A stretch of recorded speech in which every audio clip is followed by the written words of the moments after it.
So in the last 2 weeks, my revenue has dropped by 40%. Now, naturally, there's one part of me as a business owner that goes, oh shit, and is internally panicking. There's another part of me though that looks at this and goes, what can I do to change the situation I'm in? So my name is Jimmy and I started an e-scooter repair business about 6 to 7 months ago now. And it's been pretty smooth sailing up until this point. We've had a pretty crazy run, to be completely fair, and we've done hundreds and hundreds of e-scooters up until this point. But like I said, in the last 2 weeks, it's been pretty quiet. Now, this is not my first run at a business. I have an existing marketing agency, which I've been running for 10 years, and I've been through this same cycle again and again and again. And the best thing you can do in a situation like this is to take a step back, think about it in first order principles and go, is there something I can do to help this? And if there is, look at it as an opportunity to make your business better. And that's exactly what I'm doing. So if you can't tell, the weather is pretty crazy at the minute. We're moving into winter where I live here in Western Australia. And as I'm making this video, it's raining, it's cold, and it's pretty miserable outside. That probably explains why we're not doing as many e-scooter tires at the moment. If we're being honest and pragmatic about it, what 14-year-old kid is going to want to ride around in the rain like this? A, there's a chance they're going to damage their scooter, and B, they just don't ride around in the rain. So there's a pretty obvious explanation on why our revenue has dropped so much, but that doesn't help us. It doesn't matter how many ads I run, it doesn't matter how much I advertise. We can't force people to ride around and get flat tires on their scooters. So what is the plan of attack here? So last night, I sat down and I went, okay, what can we actually do here? Can't force people to ride around on e-scooters. Can't physically go out there and drop a whole bunch of tacks on the road, which wouldn't work anyway because no one's riding. So what can we actually do here? And I'm coming into this month with a bit of a game plan. As you can see here, we don't just do e-scooters, we also do mobility scooters.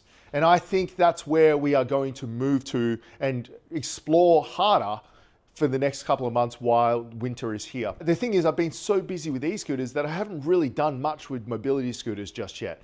Even though where we live in Mandurah in Western Australia, it's a big elderly population and there's a lot of mobility scooters.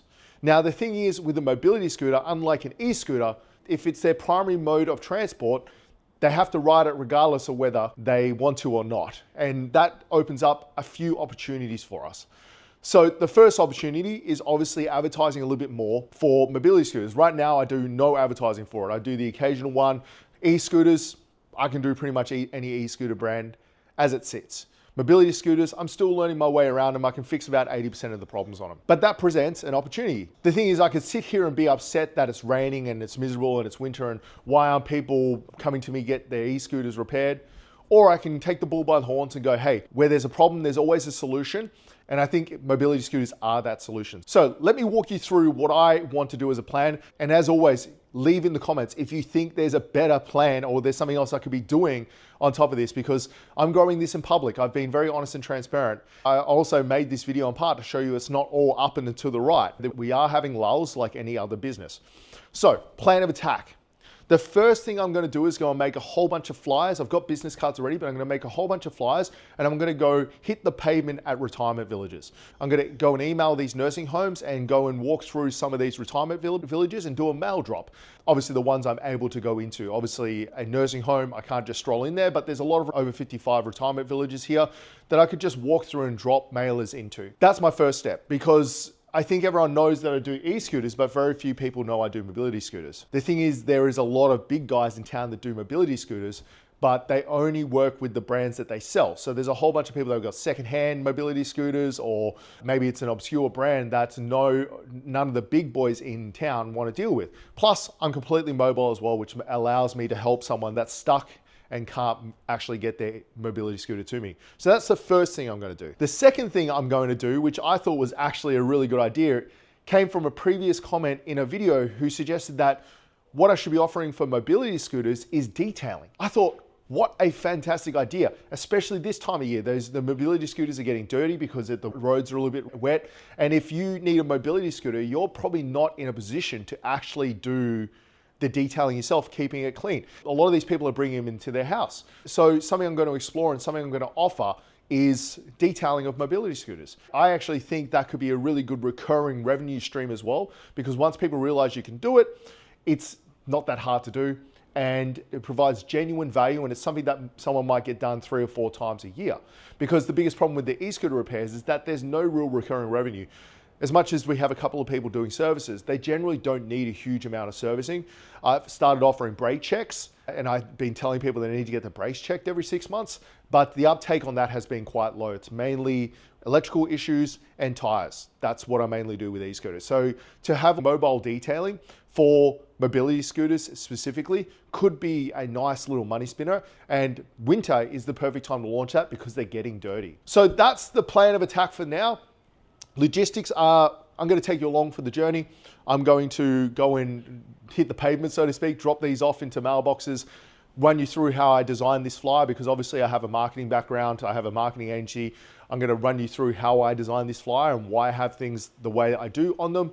And then we're going to go hit the pavement with the kids. We're going to go drop them off in suburbs with high densities of elderly, and then obviously the retirement villages, and then start advertising the mobile detailing as well. I'm going to post that into community groups. I'm also on Facebook going to start organically posting, asking if there's any people that live in retirement villages that'd be open to putting our flyer on their bulletin boards, things like that in their community spaces. And I've just thought about something now. Something else I might do is sponsor the local bowls club. That worked really well for my marketing agency when I was getting established, because we sponsored a few obscure clubs and that drove a lot of business. Maybe sponsoring a bowls club might be a really good way of driving some business as well. So I think I'm going to do that as well. I'll hit up the local bowls club and go and sponsor a few pennant days. And just so, because the average age of someone that does bowls is quite high. Same with golf. I've built a bit of a financial buffer. I charge more than most of my competitors. So when we do get jobs, like right now, even though we're getting less jobs, we still make really good money from those jobs. And we're currently getting about 3 to 4 tire repairs a week. So it's not drastic, but we were getting 10 to 12 a week. Now we're getting 3 to 4. That's to be expected. So like I said, I could either sit here and get upset and go, why me? Why is the weather changing? Why is it getting rain?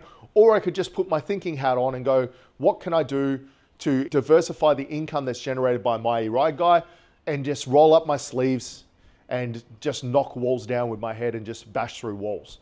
So that's the plan, and it's what I tell the businesses I work with in the marketing agency to do the same thing. There's a lot of businesses that are cyclical in nature, summer, winter, and I tell them, you've got to diversify the services that you offer. This is why we have email lists. This is why we have reactivation, because you can go back to these people and reactivate for services.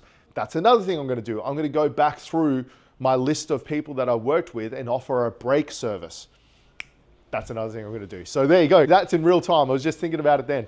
So that's the plan of attack. Obviously, I'm going to take you along for the journey, building this in the open. And if you haven't yet, make sure to subscribe if you want to come along for the journey. And if you have any questions about this industry, this space, what I'm doing here, make sure to leave it in the comments. I'll do my best to make a video to answer the question. So I'm Jimmy, and I'll catch you in the next video.